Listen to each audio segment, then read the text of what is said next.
In this video, we're going to take a look at number 12 on the pre-calculus review for the final semester, second semester. And so here's what we know. We're given this information. We know the tangent of some angle alpha is negative 4/3, and it's in the fourth quadrant.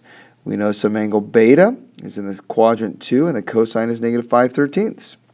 And we want to find the cosine of alpha minus beta. So to start us off, a good idea would be to make a drawing.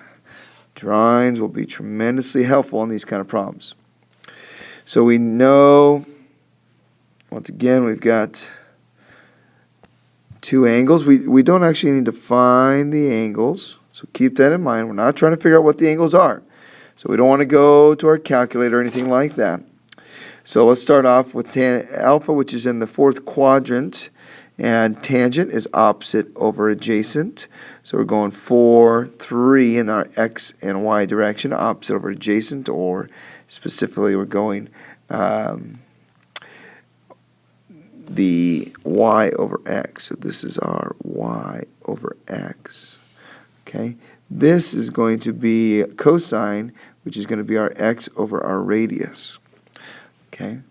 So back to alpha right now. So we know alpha meets up with this. So we're going to go right 3 and down 4. Again, just a rough sketch is good enough. Okay, this is a negative 4. With a little Pythagorean theorem, we can find out 3 squared plus 4 squared equals c squared. The negative doesn't matter because we're going to square it away. 9 plus 16 equals c squared. 25 equals c squared, and so 5 is c.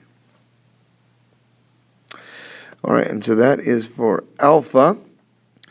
And then, last but not least, let's go for beta, which is negative 5/13. It's in the second quadrant.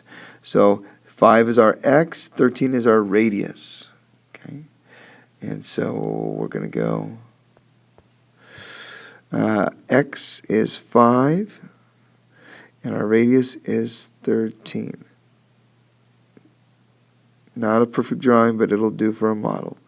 So we're going 5 in the cosine direction, specifically negative. Hypotenuse is 13. Okay, and if we say 5 squared plus b squared, our missing side, is 13 squared, then 25.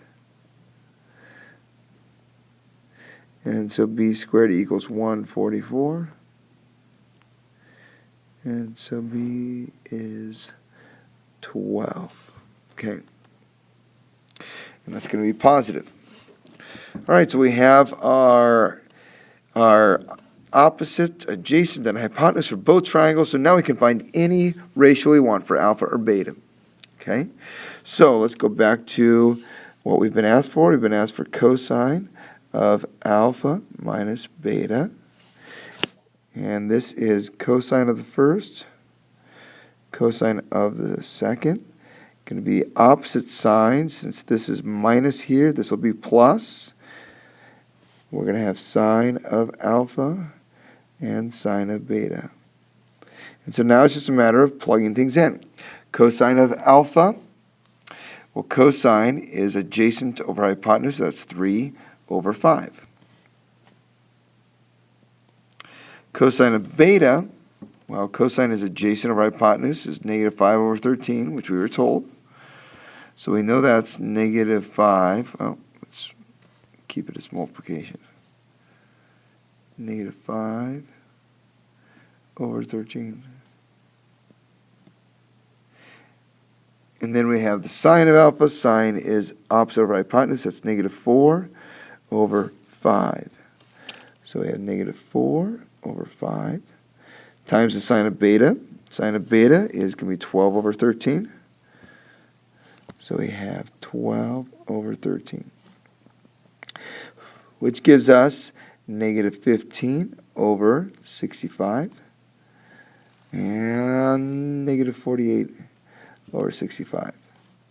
Adding these together, we get negative 63. All right, and we check to see if that can be simplified, and it can't. So our answer there is negative 63 over 65. That is the solution. Notice once again, we did not have to figure out what alpha and beta are. We just need to know the ratios, and the ratios are given to us in the triangle. Watch out for the fact that of what quadrant it's in. That tells you which number is negative. All right? Have fun.